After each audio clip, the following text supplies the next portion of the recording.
Welcome to Algebra Virtual Learning. This is your online math tutor. In today's lesson, you will learn tricks to convert recurring decimals, and I will go through 3 different stages which will conform to these 3 things that you see here. First, let's talk about what is a recurring decimal. When a digit, a group of digits after a decimal point has or have the repeated pattern over and over, we call such a decimal a recurring decimal. For example, 0.555 repeats forever. Because 5 repeats, this could be written as 0.5 with a dot on the 5.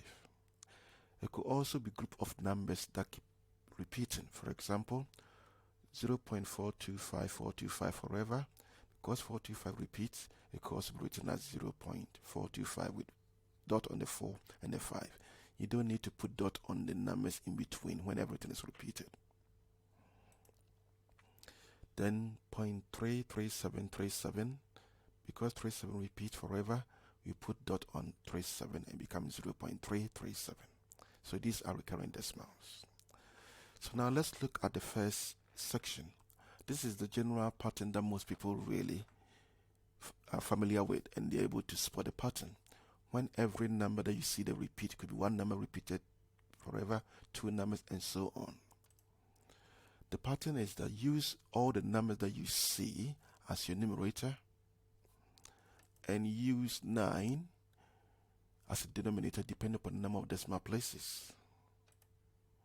So looking at this example, 0.7 dot. The number that we see here is 7, so that's our numerator.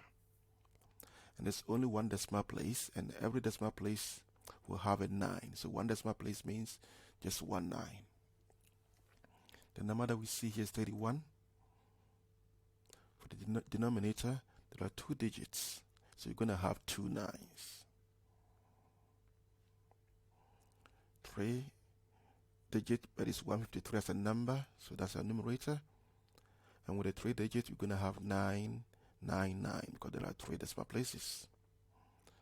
1563, so 1563 is our numerator.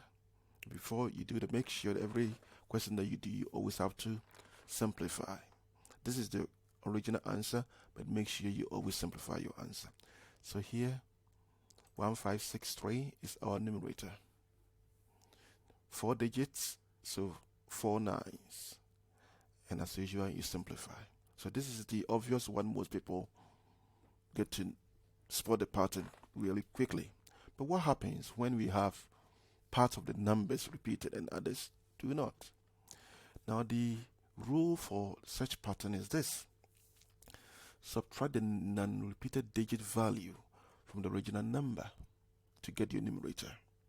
And for your denominator, you start with 9 to represent every number that repeats and follow with zeros for every number that do not repeat.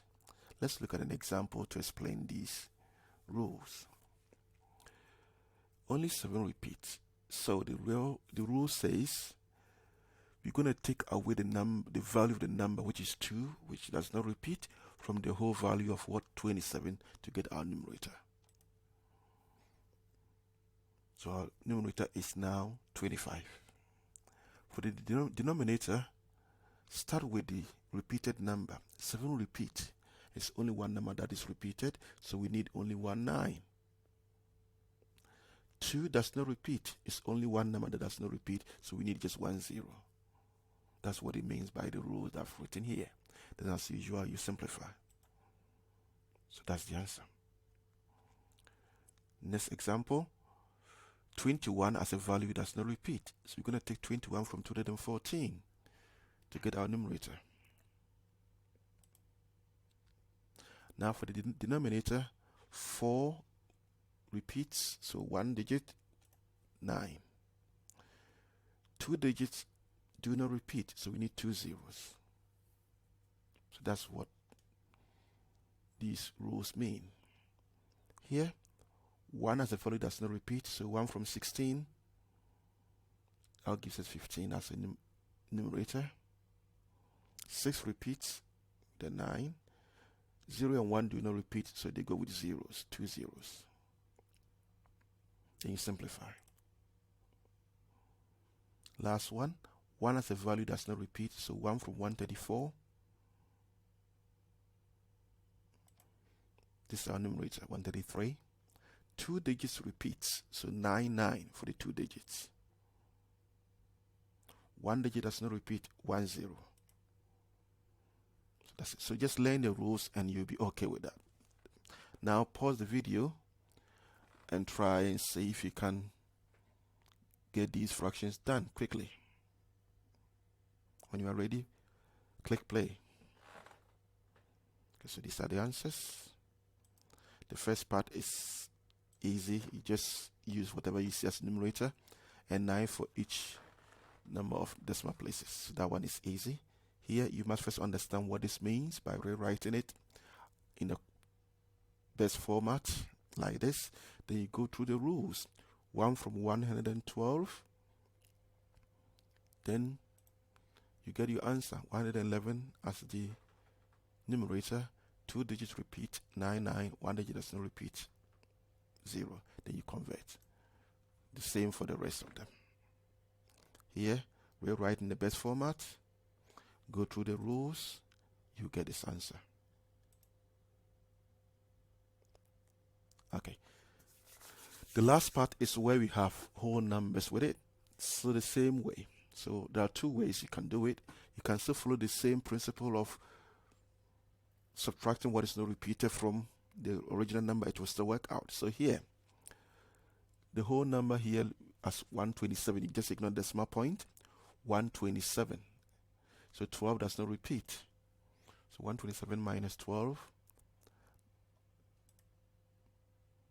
So we have our numerator now. Now, in considering the denominator, only look at the decimal places, not the whole number. Look at the decimal places. There are 2 digits, so therefore there should be 2 numbers at the bottom. 7 repeat, so we have the 9 for the 7. 2 does not repeat, which is 1 number. Then you simplify, then you convert it into mixed fraction. That's one way of doing it. Or you can still consider the one whole number as the one whole and convert 0.27 dot, and you see that you will come back to get one whole 25 over 90, and when you simplify you get the same 1 whole 5 over 18. So here 407 as the value, 40 does not repeat, so we take away. We have our numerator now. 7 repeat, 1 number repeats, so it's 9. And 0 as 1 number also does not repeat, 0. Convert into mixed fraction. That's what you have. 1,605 as a value minus 160 that does not repeat. So we have 1,445 as the numerator. 5 repeats, so it's with a 9. 6 and 0, 2 digits do not, so we have 2 zeros. Simplify, convert into mixed fraction. So that is the trick in converting recurrent decimals to fraction without using algebra. And if you understand the pattern, it's quicker. You can do each question under 30 seconds. Just remember the rules where you need to take away the non-repeated value digit from the original number and know how to get the numerator, a denominator. Make sure repeated number goes with 9, non-repeated goes with 0. Just remember that and you'll be okay. Thank you very much. And if you've enjoyed it, share with your friends and subscribe and watch out for my next video. Thank you very much.